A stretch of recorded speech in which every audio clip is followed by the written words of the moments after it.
And we are live. Welcome, family, to another show. I have a great friend and repeated guest. He's been rocking with me, I think, the last 5 to 6 years. My man, Andre from Love Crossing Borders. What's going on, Andre? How you doing this morning, What's sir? going on? I'm doing great, Aaron. I'm doing great. I can't complain.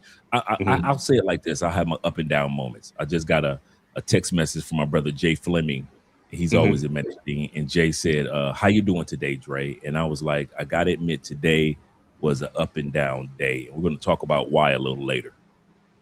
Okay.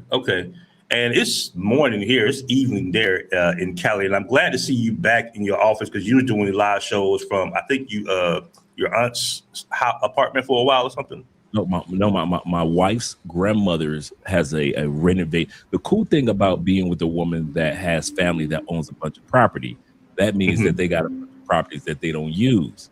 And so that was a new renovated apartment by her grandmother. And so she is always in Medellin. And so she had a brand new apartment in Cali. She said, "You guys can stay there until things are figured out in your complex." And so we're going to talk about our complex too. Okay, and I want to talk about that real quick. We're going to talk about everything as far as the magnitude of the earthquake in different, cities in Medellin. But as far as you, how bad or how intense was it for you where you was at? I won't lie to you. I'm still trying to get over it. You guys see me smile on the show, but I spend more times holding back the anguish than anything. And I'm not being facetious. I'm really a very strong personality. And so for something to finally get to me for the first time in my life, I've never had anything get to me. Incarceration didn't get to me. Divorce didn't get to me. When my mother passed on, I was the strong one. Everybody else got a chance to cry. I didn't. I was all right. But this, man, I don't know why it's hitting me so hard, man.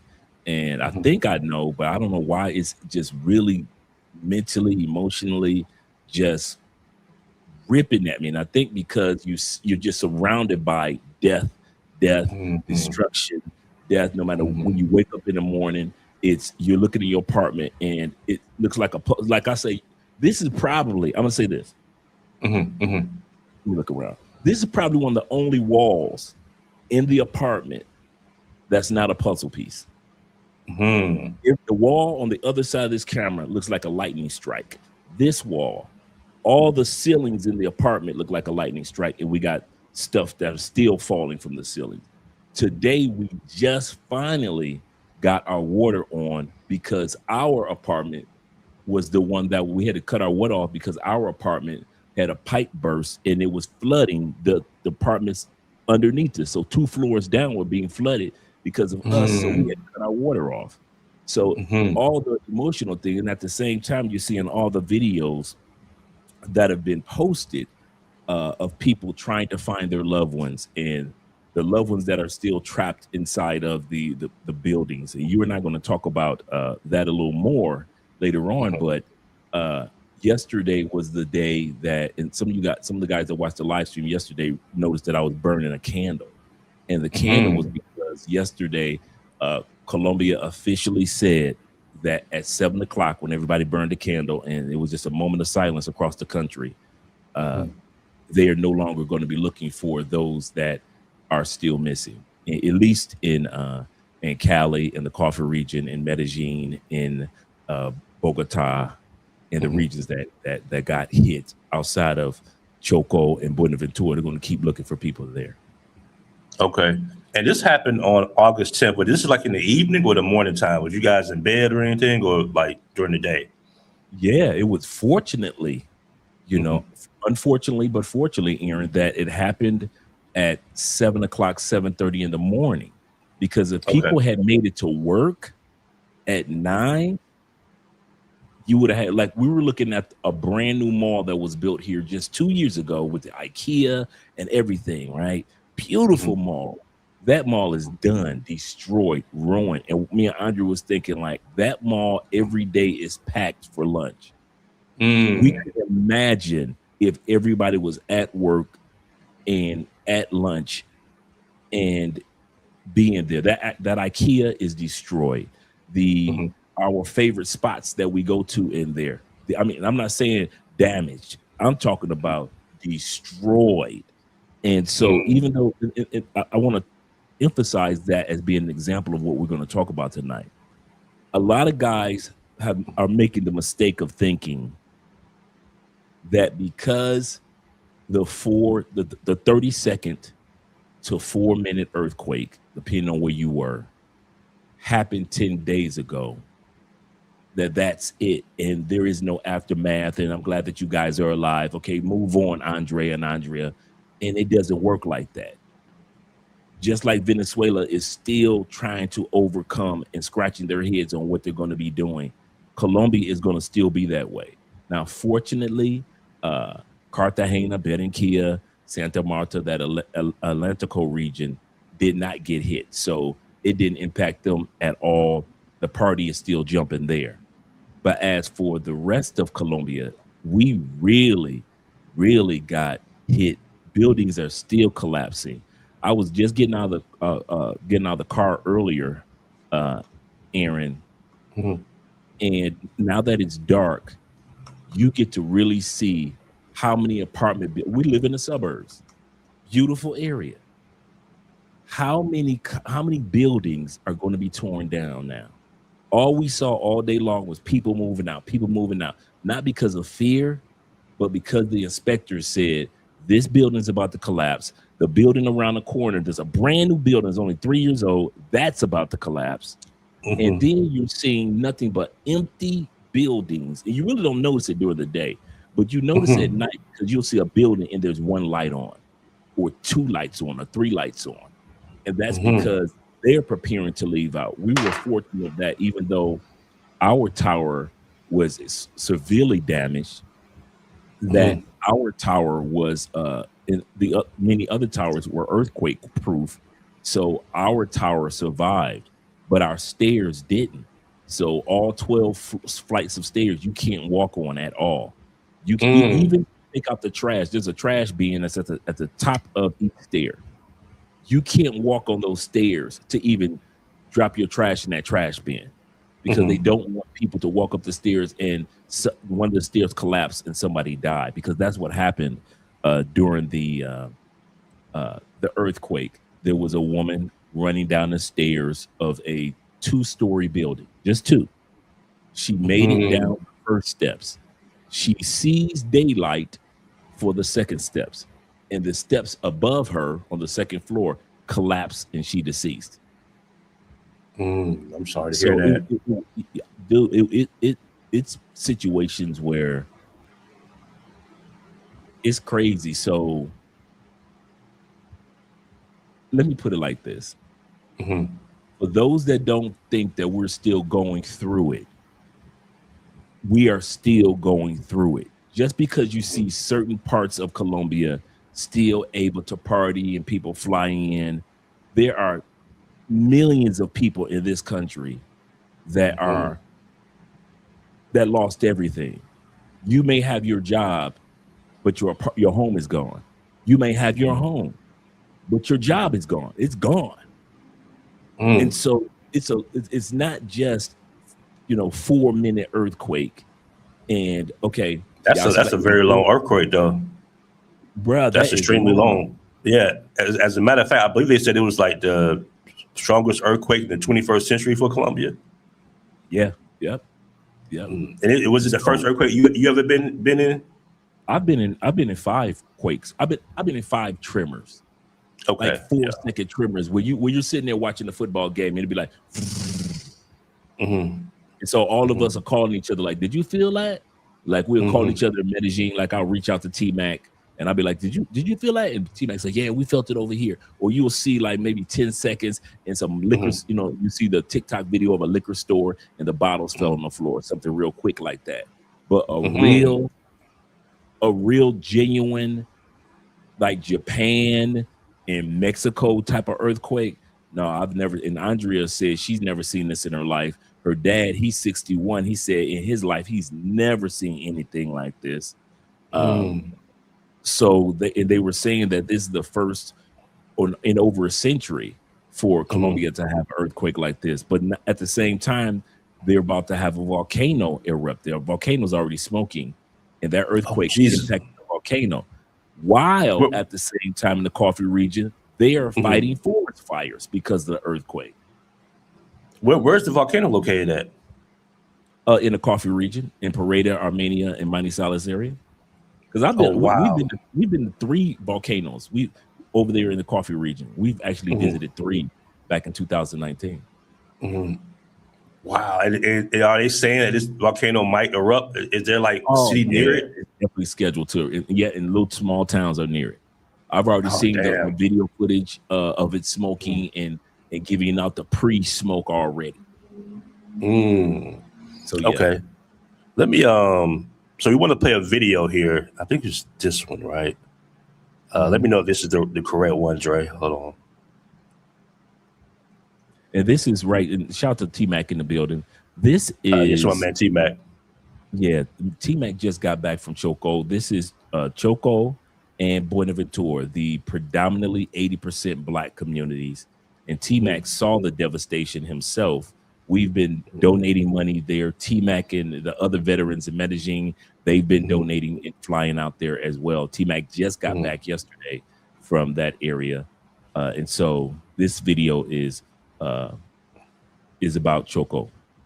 Okay. Colombia's most Afro-Colombian province was at the epicenter of the earthquake, and it's paying the price for generations of government neglect. The epicenter was in the remote department of Chocó, which has very few roads or airports, and is also Colombia's poorest department. As many as 80% of the department is Afro-descendant, and they say they feel abandoned by the central government. It's also historically been one of the regions most affected by Colombia's armed conflict. And even before the quake, the department only had one hospital equipped for even the most basic surgery. The day after the quake struck, rescuers still weren't able to reach the epicenter, partly because of how difficult it is to travel overland.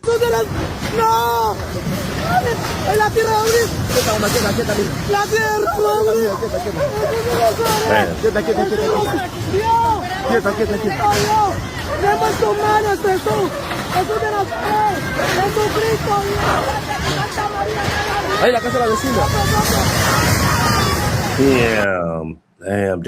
That's sad.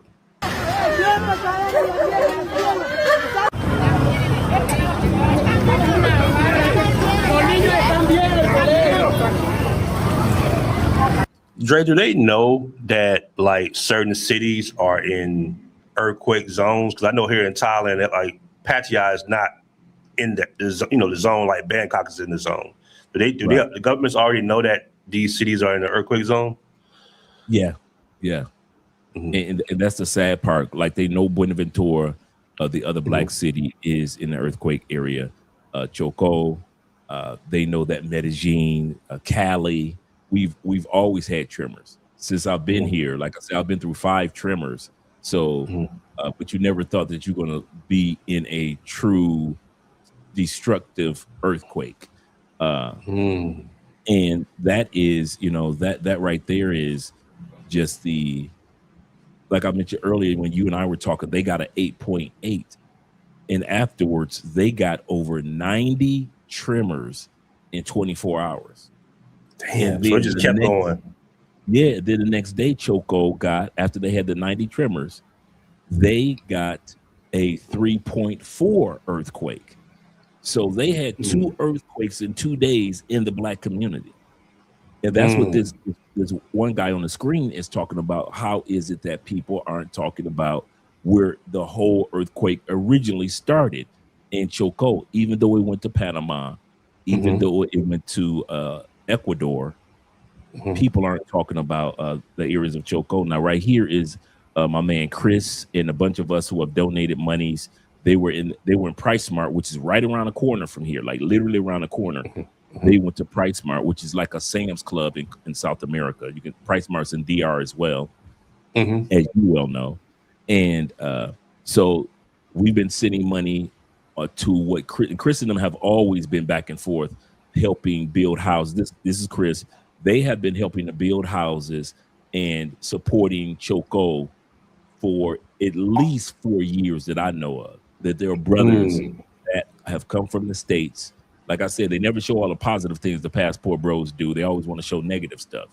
And but Chris and them, and this is a pastor right here with the money that we donated to him from you guys. And Okay. he is in Buenaventura, so the other black city off the coast of Pacific Ocean. And they're putting together bags of food, and he is the one. He actually was part of the Cali cartel. You know, like when you saw on Netflix, the narco show. He was part of that in real life. He was one of the ones that were arrested, sent to prison in the United States for 13 years, gave his life to the Lord, became Kojic, Church of God in Christ, came back to Cali knowing full English. And so he travels around, not only has his own church, but he travels around South America in general and translates for the prison ministries that's all across South America. So he lives here in Cali. So we went there, donated monies to him. And on that Saturday, him and another brother that's from the States that's been in the ministry for a long time, Troy, they went to Buenaventura with the money that we gave, and they were able to buy a bunch of food, a truckload of food. And then they were actually had 2 or 3 trucks coming at the same time. Okay. And so we donate to them too. So with Chris, other organizations, as well as to the pastor, this is what we've been doing with a lot of the proceeds that guys donate to us, as well as Andre, real quick, that's the Cash App. Is that the correct Cash App right there? I just put Love yes, Crossing. sir. That's Love Crossing Borders. Okay. Yes, sir. All right. And that's the Cash App as well, guys. Donate, definitely donate to this, man. This is definitely a unfortunate event. And like Dre said earlier, we've done, donations and food drives, in Brazil, and I did one in Colombia, in Cameroonish, out there in Rio Hacha. We helped build a roof for a school. We don't really talk about that too much because it's not about, saying the help that you do for people. But this is what the media won't talk about, this part. All right. But it's a beautiful thing to see, all the help. Because I know I've been seeing a lot of political stuff about, they not wanting Mexico to help and all that. But at the end of the day, man, people do need your help, man. And just a few dollars goes a long way. So, guys, I want everybody in the chat.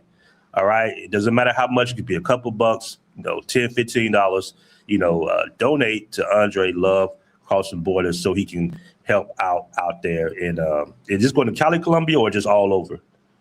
It's going to Cali, Choco, and Buenaventura, because now Troy and the pastor and the church goes out with food to. This is what happened with Buenaventura. If you've ever driven through Colombia, Colombia can have rock slides in a minute because Colombia, their roads are paved through mountains. So everything's on hills. Right. And so what happened was after the earthquake, the roads were blocked. So they couldn't get forklifts into Buenaventura. They couldn't get food into Buenaventura. Also, you're gonna hear on the video when we listen to it a little later on that, and T-Mac can attest to this also. When he went a couple of days ago, he and I were just talking about how the Wi-Fi and the telecommunication is. Only 30% of Choco and Buenaventura have Wi-Fi or telecommunications with a cell phone. That's how bad the Wi-Fi is, because they are either too close to the ocean and you can't get telecommunication. Oh, this is before the earthquake. This is just this is during the earthquake. I'm talking about telecommunications. Yeah, before. Correct. Okay. So even before the earthquake, they had very little communications with the outside world. There is with Choco, it's hard. There are very few truly paved roads to get in and out of Choco. And like T-Mac was saying, and I already knew this, that basically there were crop dusters. You're driving, you're flying a small plane to even get into Choco. You're flying crop dusters basically to get in and out of the area. And so this is what's made it difficult to help the Black communities. And we will continue to help the Black communities and continue to talk about helping the Black communities, because if we don't talk about where it all started and it happened in our community, even though the president has been, now I can say this, the new president has been there 3 times. Shakira has been there. She's already said, I'm dedicated to build 10 new schools in this area. Yeah, The president has been there and donated medical supplies, put up tents, brought tents, it helped out the area, and he's still bringing more supplies. Like I said, the problem is there aren't any truly paved roads to get into Choco to get in and out. That's the problem with the black area. Now, this goes back to the government not showing love to the brothers and sisters, but that's not the point right now. The point is about us showing love to the brothers and sisters. That's a good point. So this next, hold on, let me see if I can remove this. All right, this is Cali, Colombia. Yeah, this is us. Okay, let me play this.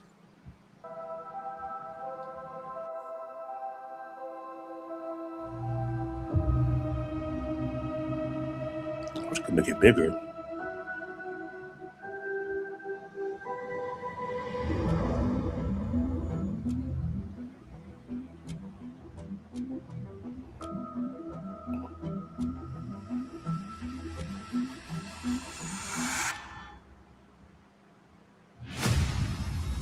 Okay, I'm a right here.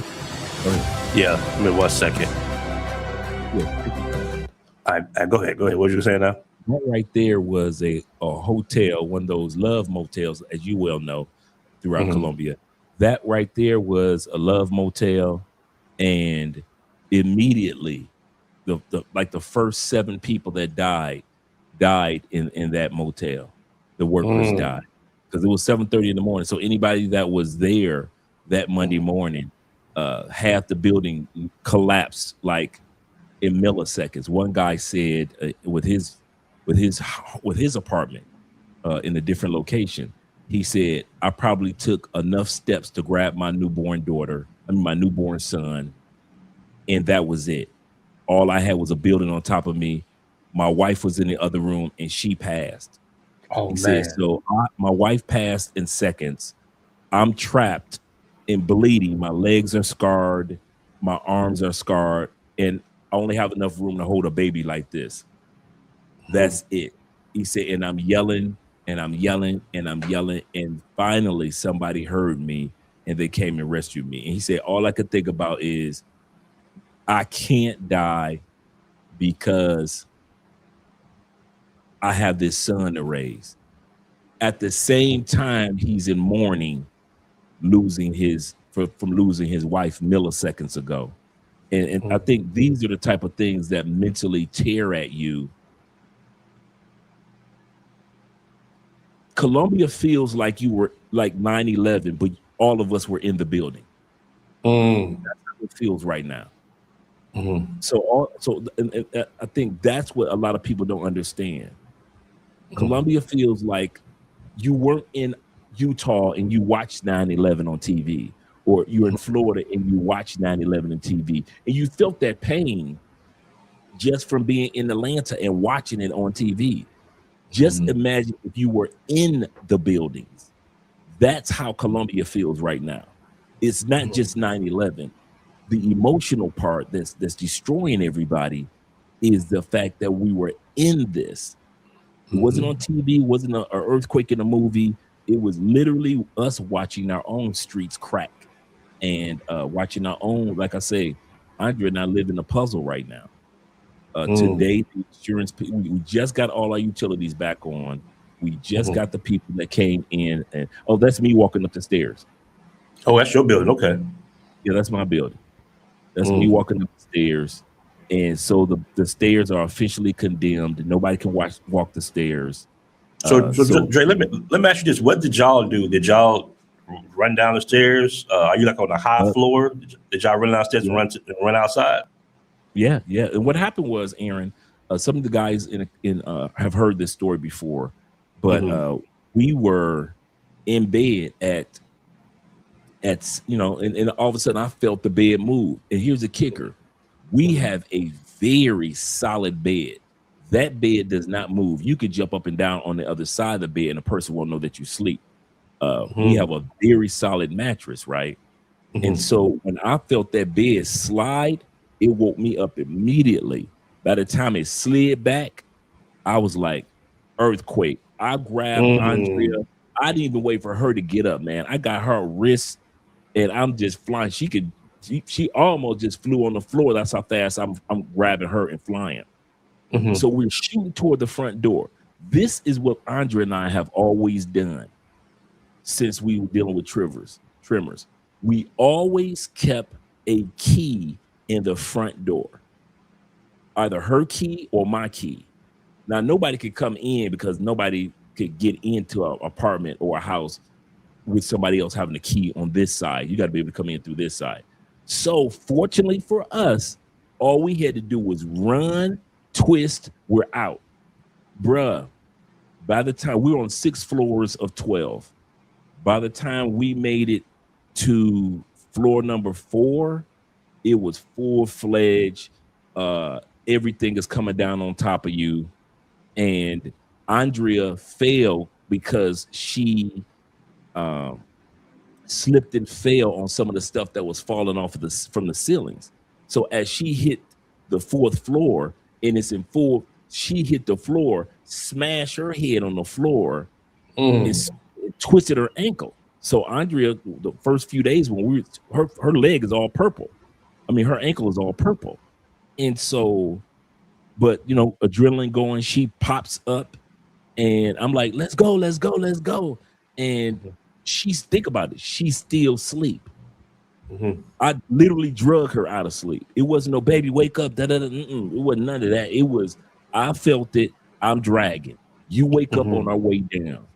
And that's the one good thing about Black folk, boy. It don't take us long. You know what I'm saying? Them other people, like, what's going on here? Like, you know, what was that? You know, we got some hella senses, man. We got some hella senses. Yeah, you did the exact same thing 99% of brothers would do, including myself. It's like, oh, earthquake, let's go. Boom, we out. You know. And she said this to her parents when we were on the phone. Talked to her parents afterwards. She said, if it were not for Andre, I probably would have been moving a lot slower than I had. She said, Andre was right behind me. Let's go. She said, the faster I ran, Andre treated me like I was not moving at all. Let's go. And so fortunately,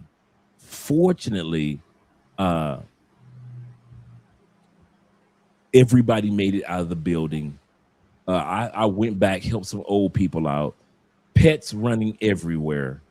And like I said, the guys that watch our channel have heard this story before, but pets are running everywhere. And then your car is in the parking garage underneath the building. So you like, okay, so everybody's questioning, like, do I go get my vehicle or do I wait? So we all waited like 2 hours. And we already knew that our building was kind of earthquake proof, but nobody understood what earthquake proof meant for something like this. And so we all got our vehicles and realized we left all our cell phones, we left our wallets, we left everything was just left. And so a few of us men, after about 3 hours, it's good. We went back in. And, elevators are off. So you got to go through these steps, but you got to be careful. So you got to be ready to jump at any moment, whether the stairs over you are about to collapse or the stairs that you're walking on is about to collapse. So you got to be careful and take your time. There's no rushing. Okay, so I want to ask you this real quick. I didn't mean to interrupt you, Dre. But you mentioned something about earthquake proof buildings. Is there a way that, guys could know, like before they book an Airbnb or before they start to rent an apartment long term? Would they mention that, or it's just like kind of like a, you kind of guess, if it's earthquake proof or not? With us, there is an online manual for those that rent the apartment. The owner of the Airbnb should know that. The owner of the Airbnb should definitely know if it's earthquake proof. So do you suggest, like, when people come to Cali to try to locate an earthquake proof, because this is big, man, like this is that makes a big difference. That's like your life. You know, the unfortunate thing about earthquakes is there is no 9 times out of 10 there is no warning. Like if it's a tornado or a hurricane, you can get out of Dodge. You can leave the area. You can almost outpace the hurricane at times. You know, or you know to bunker down. But with earthquakes, they just own you. Like it's no technology necessarily that. I mean, they do have technology, but you know, it's just on you. You know, right there. Like even in Bangkok, when the earthquake happened in Bangkok, you know, nobody knew. You just like, oh shit, what is this? Yeah. So, is there any way that you people can know that hey, I'm in an earthquake safe building? The only, you know what, to be honest, Aaron, I'm just going to be honest. No, because the Airbnb host can tell you, yes, it is earthquake proof. I like what T-Mac said. T-Mac said in Colombia, they changed the building code for all buildings after 1999 to be built for earthquake proof. Now, does that go for places like Choco too? No. And that's what I'm about to say. They say it, but do they do it? Monday, the mayor of Cali, and I don't know why he picked our building, but the mayor and his administration are coming to our building because he is doing a thorough investigation of why is it on the south side or the east side, zone 1, zone 2, the poorest areas of Cali, those brick buildings were like they were made of granite and they didn't move at all. You go in those neighborhoods, man, you can still hear them partying, enjoying life. Nothing. Are those the more expensive zones? No, those are the poorest. The poorest of the poor. So that's right, because it's like strata 5, strata 6, right? I haven't been out there in a while, but yeah, strata 5, strata 6 is the most expensive ones, and zone 1 or strata 1 and 2 are the poorest areas, and their buildings didn't get impacted at all. So the mayor is like, "What's going on? How is it that, once again, back to what T-Mac was saying, buildings that were supposed to be up to code as far as earthquake proof crumbled like they were nothing, like paper? Why is it that this is going on? But the buildings that were built before 99 in the hood, nothing happened. Like if you go to the hood, bruh, it's literally like nothing ever happened. Like nothing, no buildings torn down, no, look at this, look at that. I'm talking about every single building is still there. But in the most expensive areas, those buildings have collapsed, lives lost, property lost.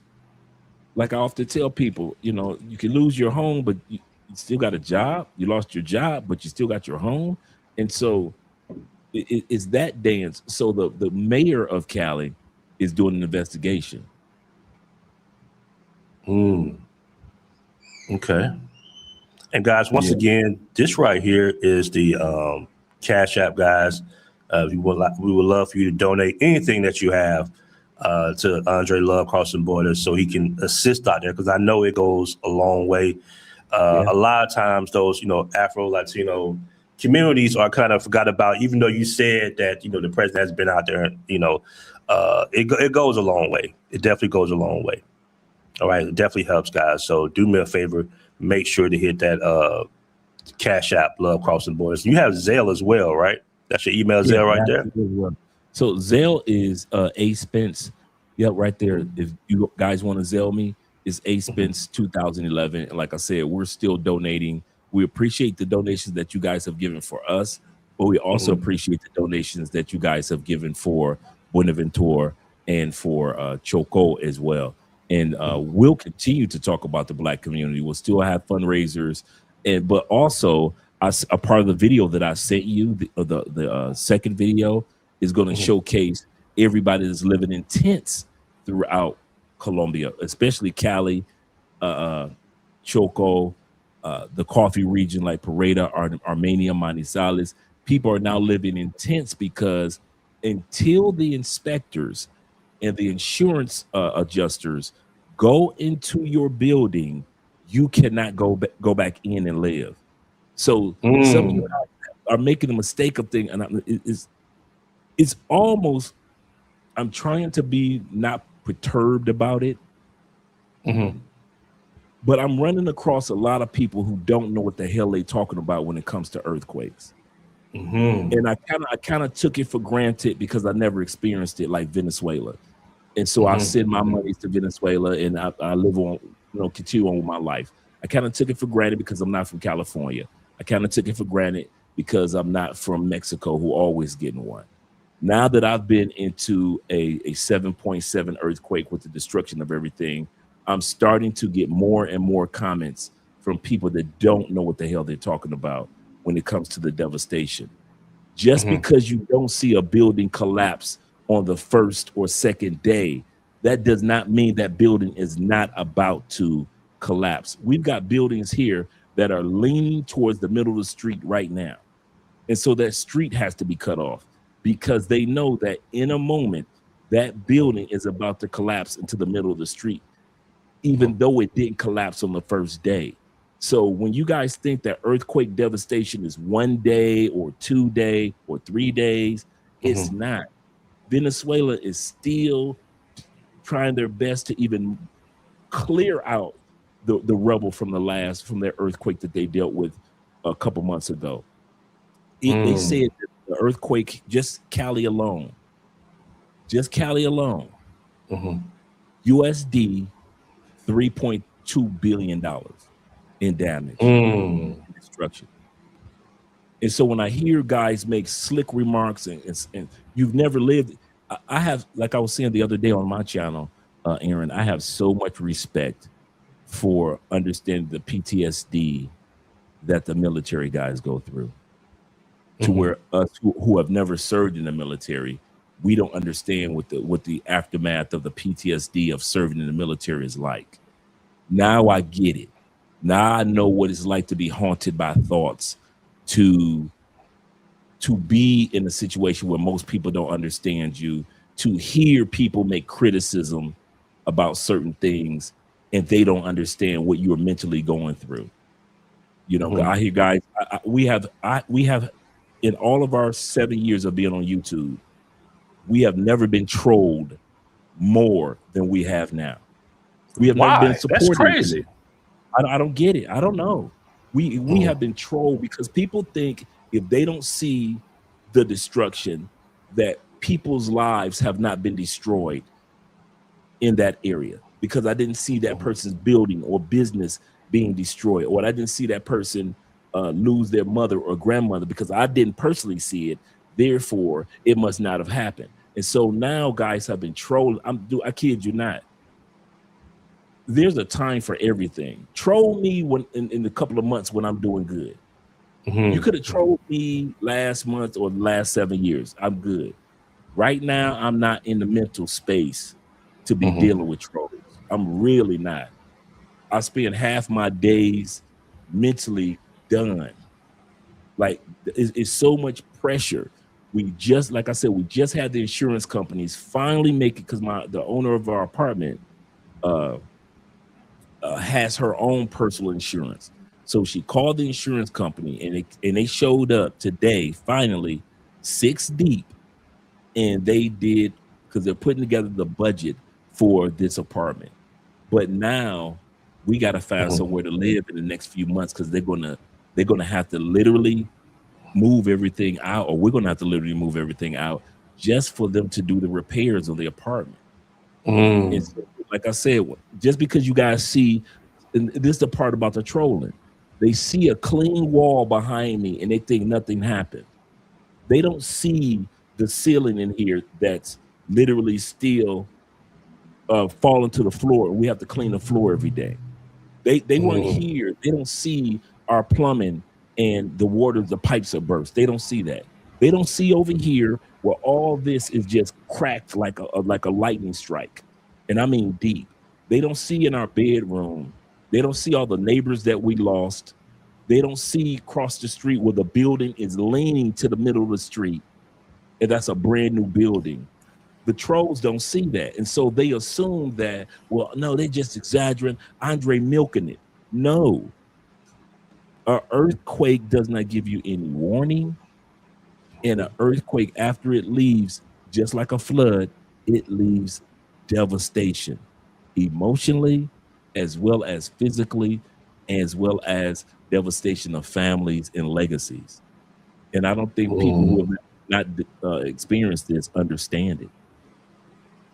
Man, I want to catch this comment right here by Uriah Victorious. He says, salute Dre and BMT. I was just down there last week. It was down the street from the Granada Hotel, collapsed.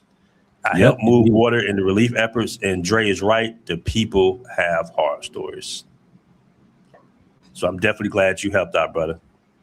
Yeah, Uriah came down here because I talked to Uriah before he got here, and he was like, Dre, because Aaron, this happened the week of the Afro-Colombian Festival. It happened on the Petronio Festival was supposed to start on Wednesday. The earthquake happened on Friday. There was scheduled to be over 300,000 people from around the world once again here. If it had happened on that Wednesday or Thursday, with over, I said 300,000, 600,000 people here from around the world, with 600,000 extra people here, it would have been far more devastation. That IKEA in that mall I was just telling you about that got destroyed, the brand new mall, that was literally half a block from where they had the Petronio. The whole area of the Petronio, the stage, the whole thing got destroyed.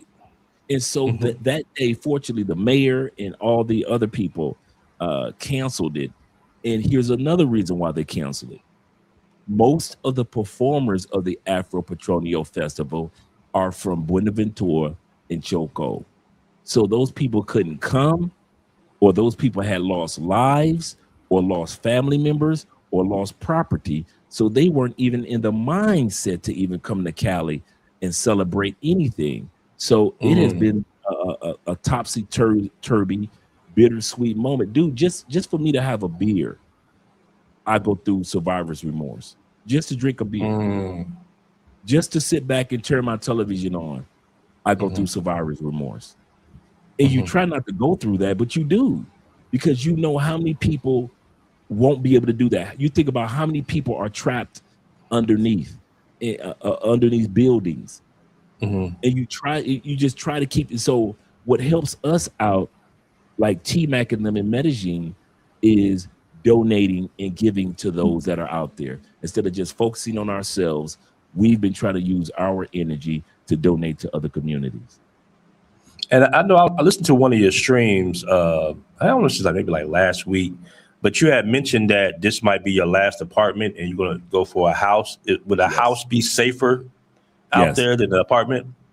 Yes, because most of the houses are a lot more stable. A lot of them, once again, are earthquake proof, and especially a lot of the newer ones. And a lot of the houses survived. Now, here's the crazy part. A lot of houses that were supposed to be earthquake proof didn't even survive. That's how strong it was. Ponce is an area in Cali where the upper class, like the real upper class, live. I'm talking about like baby mansions. We're talking about houses. The community is like, if you ain't got no money, you really wouldn't be in Ponce.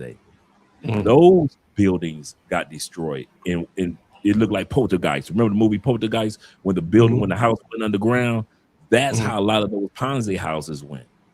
So even though the house was earthquake proof, the ground underneath it probably wasn't, because a lot of those houses collapsed in Ponce. And we're talking about $500,000 to $1 million to $2 million houses that were just built over the last 10 years were collapsed, and families had to run out of there. And I think being in a house allows us to evacuate, especially since we're talking about having a child, allows us to evacuate a lot faster than being in an apartment. Okay. Let me read some of these comments here real quick. Let me see here. I got another comment by Uriah. He says, met a guy in is that Pinon? El How do you pronounce that? That's zone 6. That's a very expensive, really nice one, the oldest expensive areas of Cali. Okay, who came to see his father and found out the building fell on him. I'm sorry to hear that. So he was there waiting to collect his body. Yep. That's so sad. And I think the death toll right now, I know I checked it a couple of days ago, it's about 300. Has it risen since then?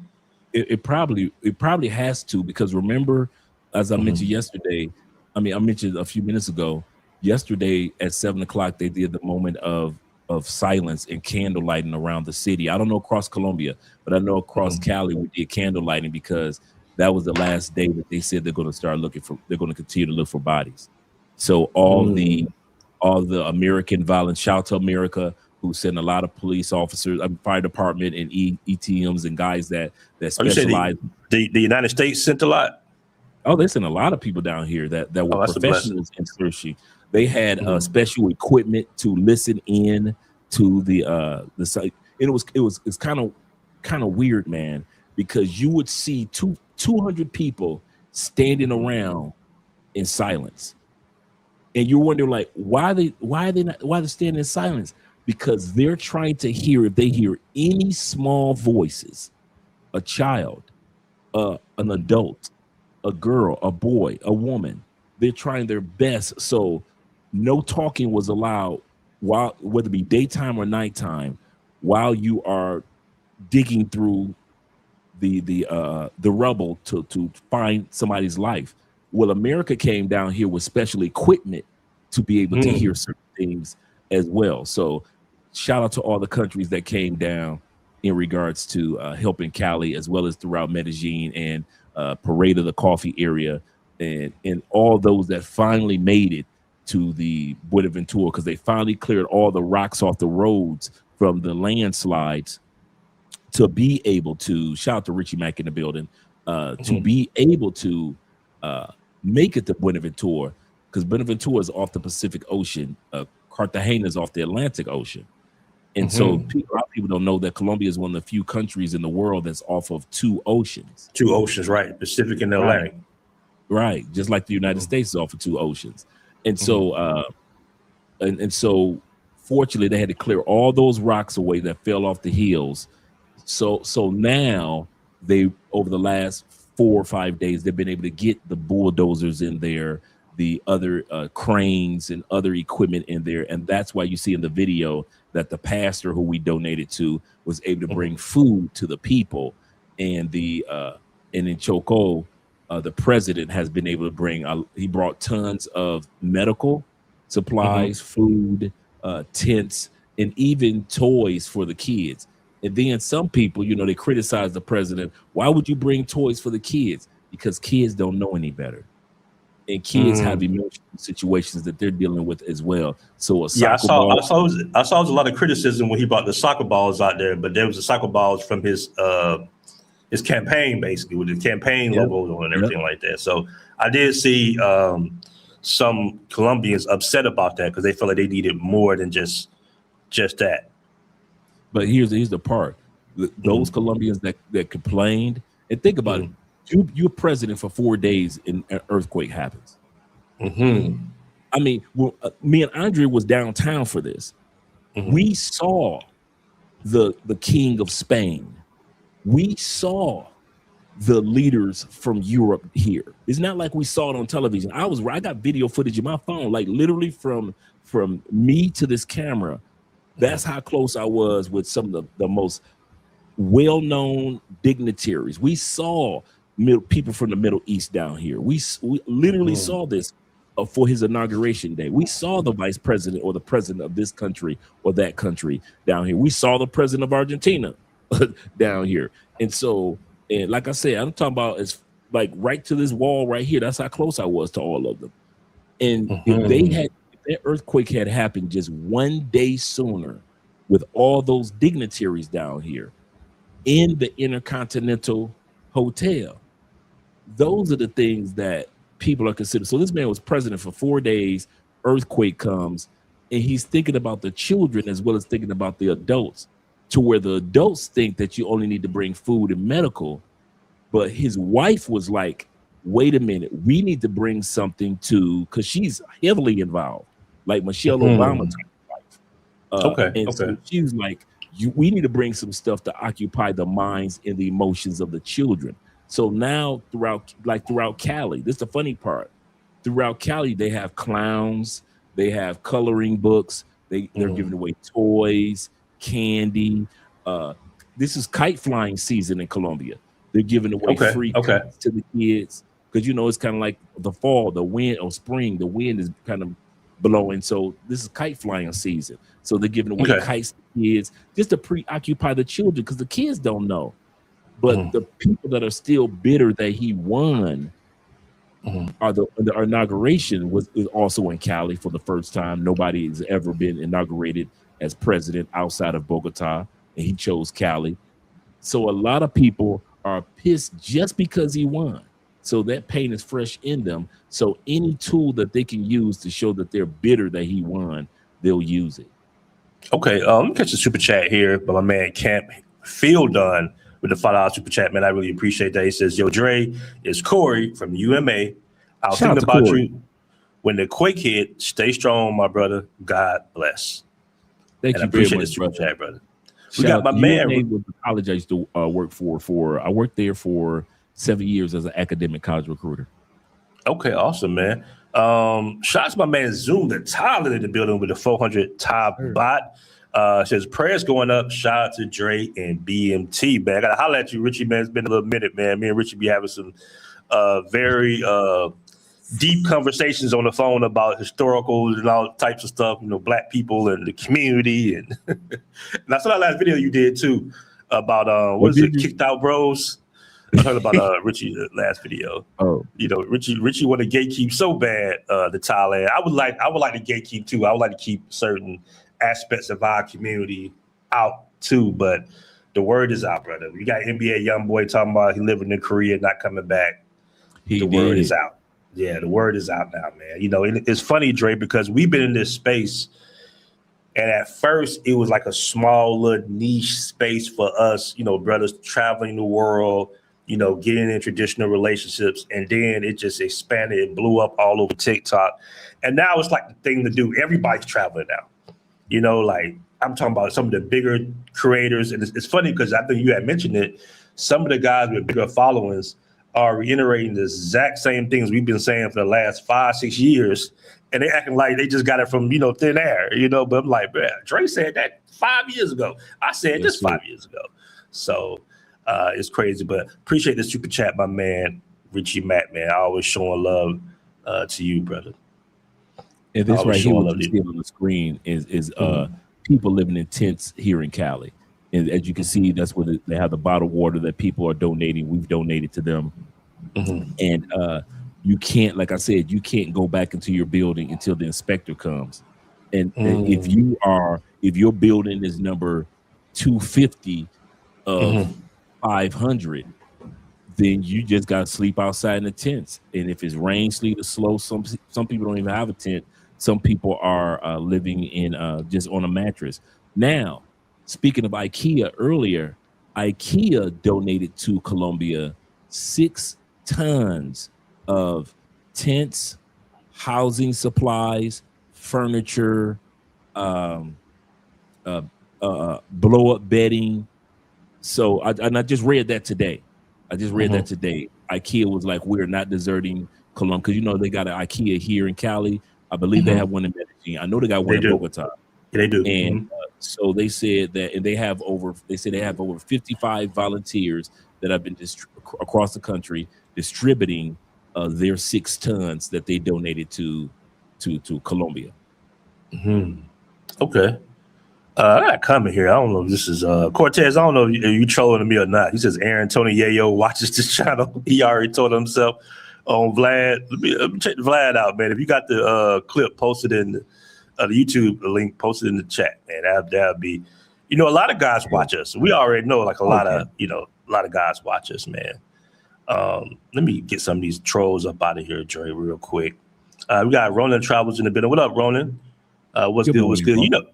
What's funny, man? My first, and this is, how when you kind of naive to move into other countries, not knowing like the natural disaster elements of those countries.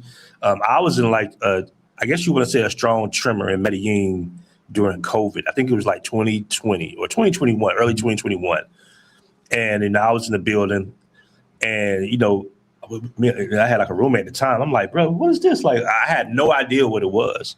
So I understand the feeling that you had, but at least you was, you already knew that. You was kind of like, okay, Colombia has earthquakes. When it happened to me in Medellin, I didn't know what it was at first. So I'm like, what? Because I'd never experienced it before. We got small tremors in Georgia in the Stone Mountain area, but that's mainly because they're dynamiting like the quarries and stuff nearby. So it's a similar feeling, like the ground shaking a little bit like that, man. But I'm so glad that everything is okay, Dre. With you got Andrea up out of there, man, and everything is safe. Do you know anybody personally that was affected, as far as that maybe they lost somebody in the family or they was hurt? A few of our friends that we know were hurt. I know one cool brother that I know that's Afro-Colombian. He lost a family member, so I reach out to him quite often to check on him. Andre, as far as property, Andrea's family, like I mentioned earlier, all of them own property, and a lot of them lost their property, to where everybody's trying to find out who's going to live with who. And you're so used to your neighborhood, and now you got to live in a neighborhood that is not yours. And so it's those type of things. But yeah, I do know a couple of people that have either had injuries themselves or they lost a loved one. And is those are the things that's mentally you can't, bruh, and it's so hard, man. You try to just mentally escape it. You try to mentally escape it. Like I tell you something that's really been tearing at me, and that I had never seen in my life. I've seen TikTok videos on everything you can imagine. Somebody self-deleting themselves or whatever, fights, arguments, whatever, right? There have been videos that have been put out here around Colombia of people while they're trapped in collapsed buildings going live to let somebody know they're alive. I watched one video of a dude. It was his wife, his daughter, and himself trapped in an area no bigger than a queen size bed, and they had enough bars to go live and send out a message: we are here, don't give up looking for us. This is our location. Our battery is about to die, and all we can do is just share this. I was telling on our channel, I saw a guy live stream. He was smashed between one cement pillar and another underneath him, right? Rubble underneath him. He was at a 90 degree angle, right? And he couldn't bend his legs. All he could do was bring his phone. His face was turned to the side. He couldn't turn his head any other way. And all he could do was just get enough bars to go live and let people know I'm still alive. Please don't stop looking for me. And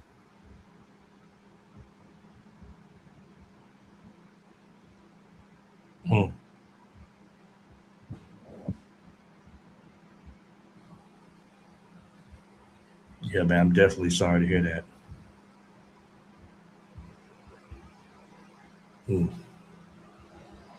All right, guys. So you can donate here. All right. I want everybody in chat. We got 95 in the room right now. Guys, do me a favor. Go to the Cash App here. Support Andre, as well as helping out there, man. Let's show the community, the Colombian community, how we do it. Let's show them some love. Let's really be supportive. I want to ask you this, Andre. What do you think we can do as Black Americans to help with the overall infrastructure of Afro-Latino communities? Not just to try to segment them, but we do have a lot of, like, we like $1 trillion worth of disposable income, right, as Black. We're probably the richest Black people on the planet outside of a few African dignitaries and stuff like that. But for the most part, we have a lot of extra income. We buy Jordans and all that. What do you think we could do Could we go to Choco more and then boost the tourism up or anything like that? What could we do to kind of like show support to some of these Afro-Latino communities? I'm glad you said that, because me and T-Mac was talking about this yesterday after he took his trip. And T-Mac said, if we could do anything for the Black communities, start visiting Buenaventura, because in visiting Choco a lot more. Choco is only a 45-minute flight from Medellin. I mean, I'm sorry, 25-minute. He said 25-minute flight. I did not know it was that close. Yeah. Oh yeah. Choco is right there. And so Choco has like rivers or beaches. Like, what's the attraction there? Yeah, rivers, beaches, and I don't know in general all because it doesn't get that much notoriety. And T-Mac did say when he got there, his cell phone was not getting bars like it should. So if we go visit, I recommend that you go in a group and with people that are from that area. But T-Mac was saying that one of the best things that we can do is at least take one. If you've been to Medellin 15 times, at least in the next 5 trips, do a one-day trip to Choco. T-Mac said that you could fly in that if you want to, you could fly in that morning, fly out that night, or fly in that morning and fly out the next morning. But just support the restaurants and the stores. Give them new people to see and new people that are patronizing the stores. We give so much money to Medellin. Medellin is balling. But the Black areas are not being supported as much as they should. Buenaventura is extremely famous for its whale watching. This is whale watching season. Over 8,000 whales come from Antarctica, past Argentina and Peru, and the next countries that they go to is Ecuador and Colombia. So there are so many whale watching tours. Excuse me. Also go out there and cook. Like this year, every year my girl tours by D. You know D. I haven't heard D in a minute. Yeah, D comes on our channel every year when it comes to the Petronio Alvarez Afro-Colombian Festival. And you know what's interesting, Dre? I'm so sorry to interrupt you, man, but this is not too off subject, but I think I was having a conversation. It was either online or a personal conversation, and somebody asked me. He was like, "Who do you think that Black Americans kind of get along with the most? Right? Would it be as far as overseas? Would it be Brazilians, Colombians, or the Africans?"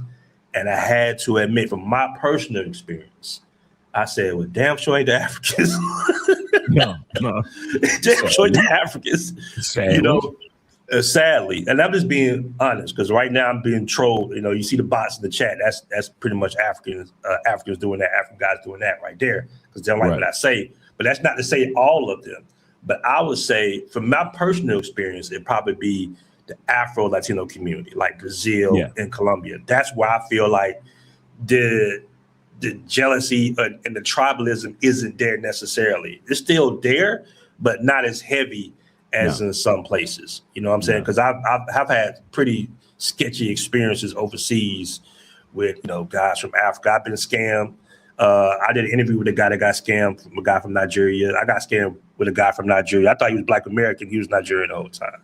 Oh, you told me this. That's right. Yeah, and I got scammed by Black American too. So don't get it twisted.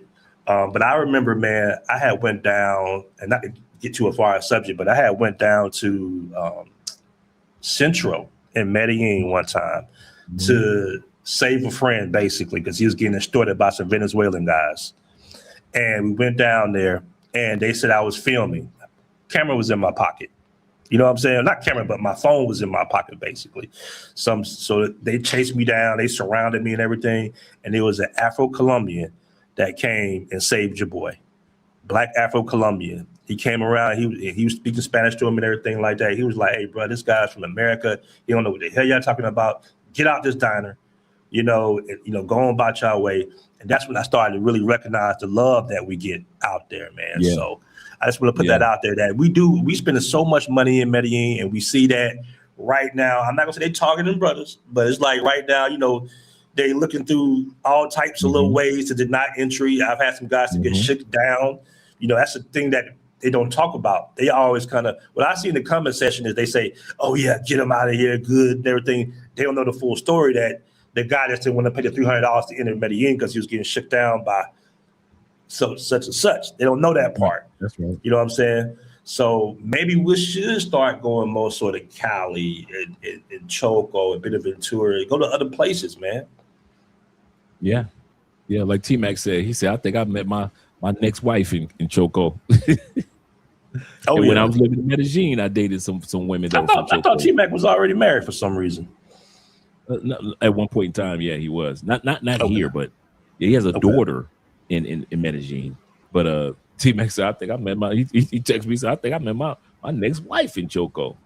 And Choco is right, like I said, 25-minute flight from Medellin, and you will do like the old school crop duster type of planes, smaller planes, in other words, like kind of like a DR type of plane. I don't want to say crop duster, but kind of like you flying into DR type of plane.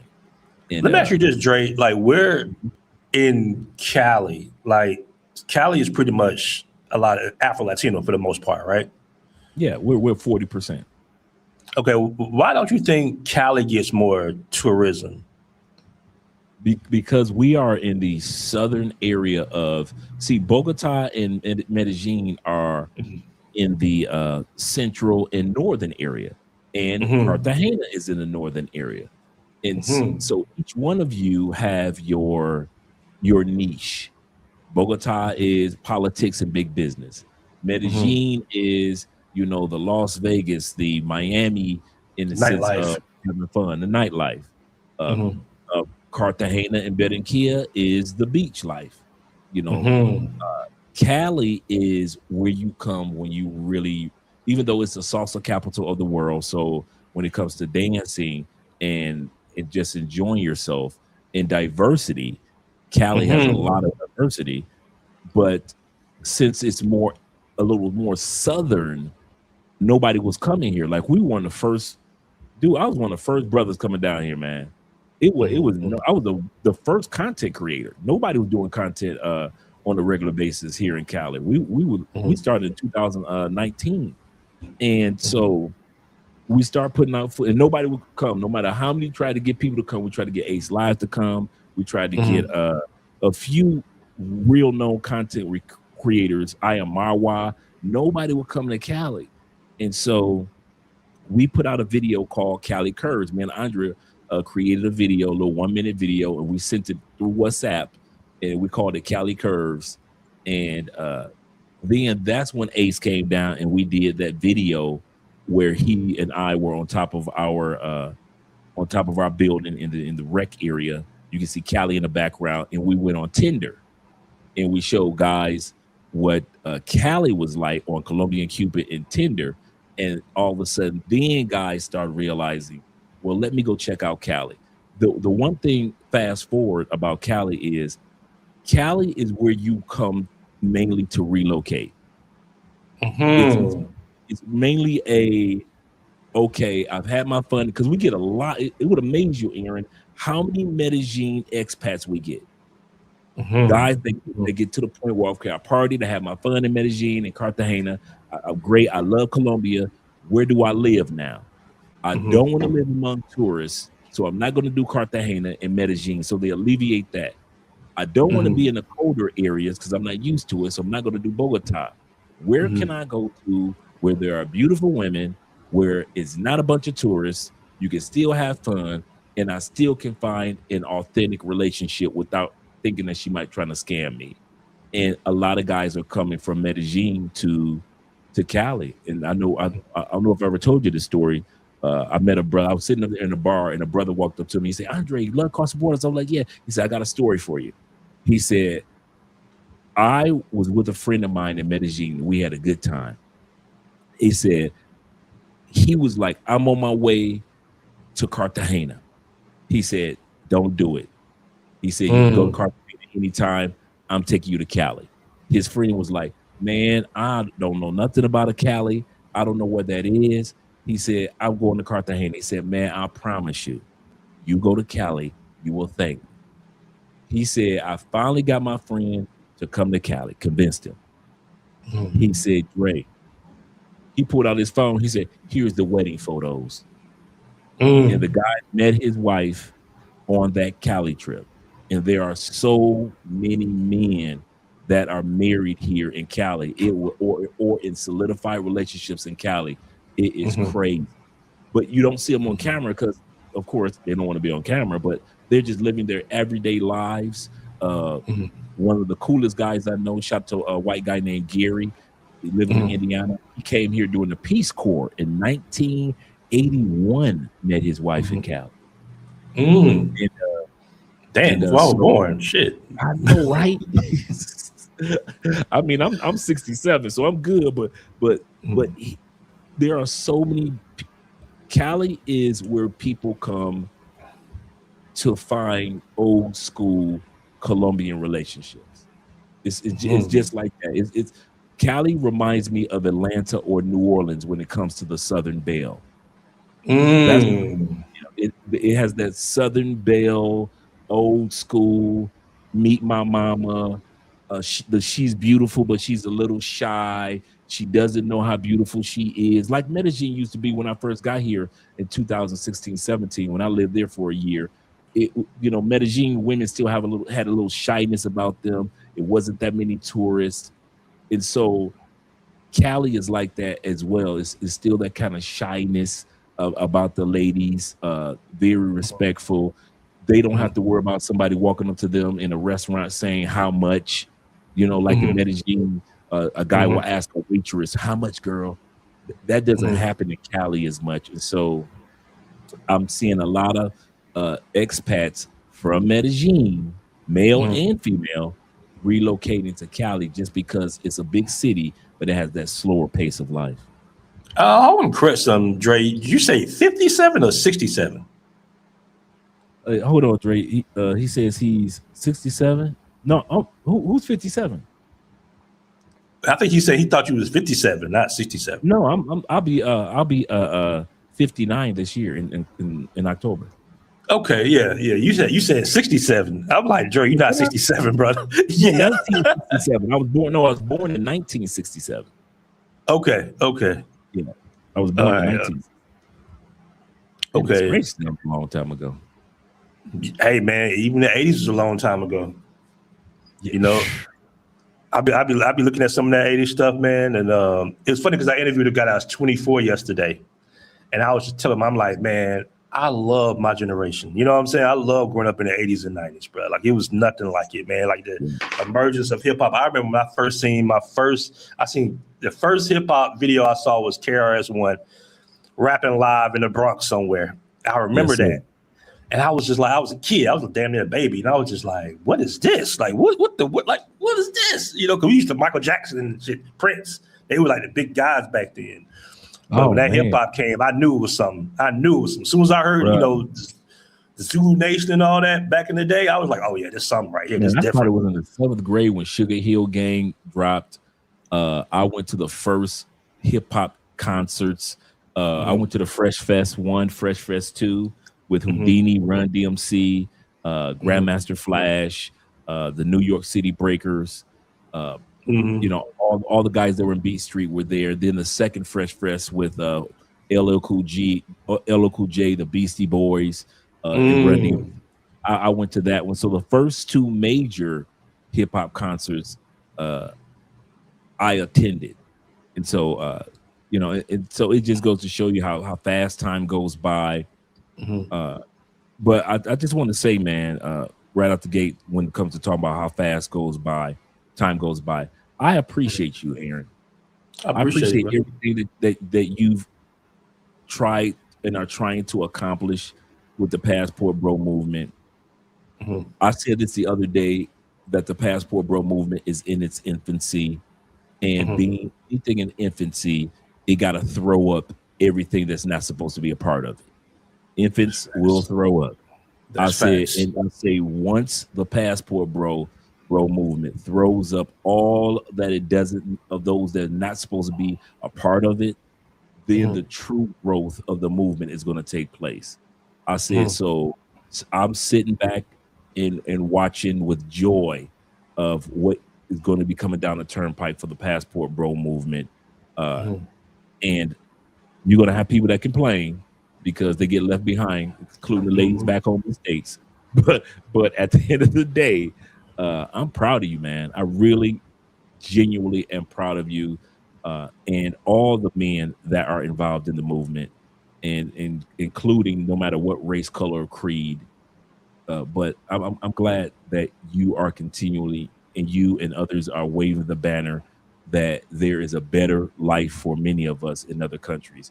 Because if it wasn't for guys like you, Tailor Made Dreams, my brother who passed on in Brazil, Charles Tyler, Al Greaves, Ace Live, if it wasn't for you guys that are pioneers, a lot of us wouldn't have found on YouTube Black men that travel. You know what's funny, man? I saw a comment on the last live I did, and he said, somebody said, I'm surprised they're not blaming Passport Bros in the Iran war right now. Just like, it was the articles that still coming out, and a lot of people don't understand this. This is the thing about the Passport Bros. We're going to go right back to the subject once I say this. But there's something called, I went to school for mass communications. That's pretty much media, right?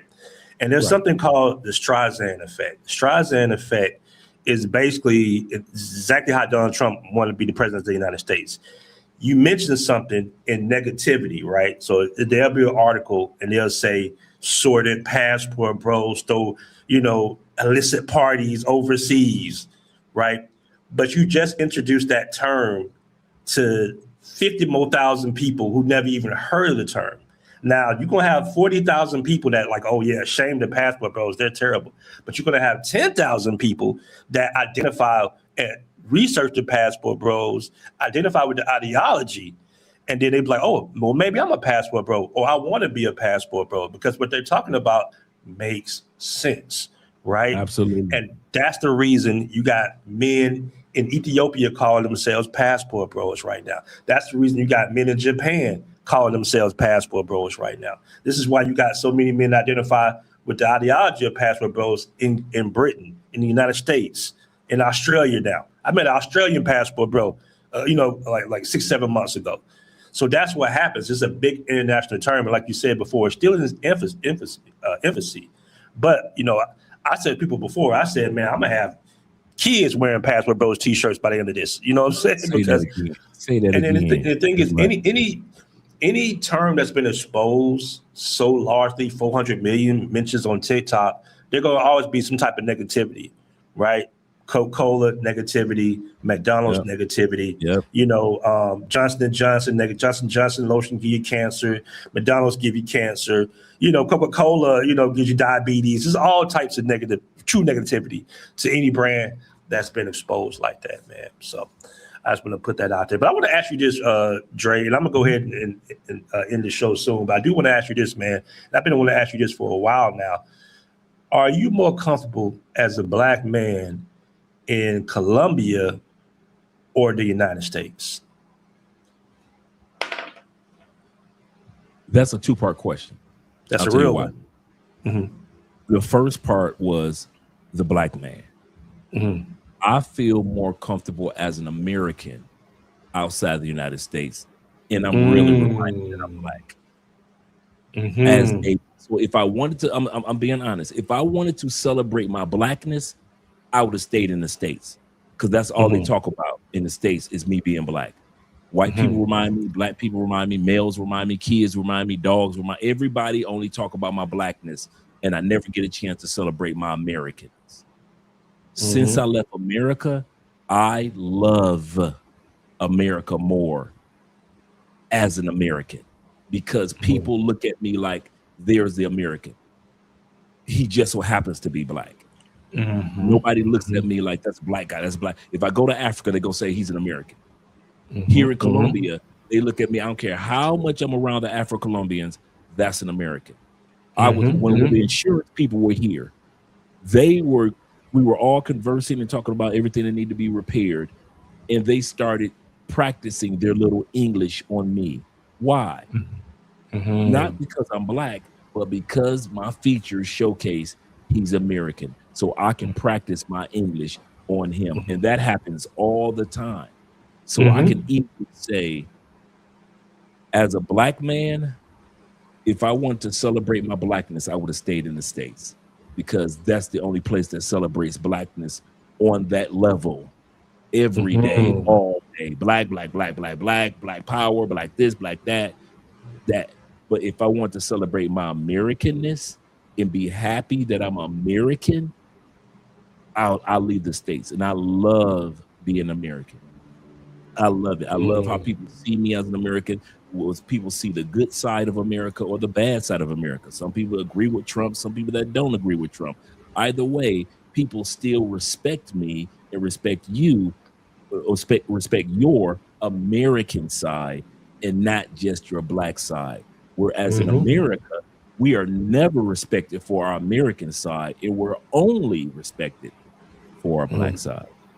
Yeah, your status goes up almost automatically when you leave the states. It's better to be an American outside the states than it is Man, I feel inside the white boy states. ish. I won't lie. I understand what it's like to be a white man in America. Mm-hmm. No wonder they don't want to leave.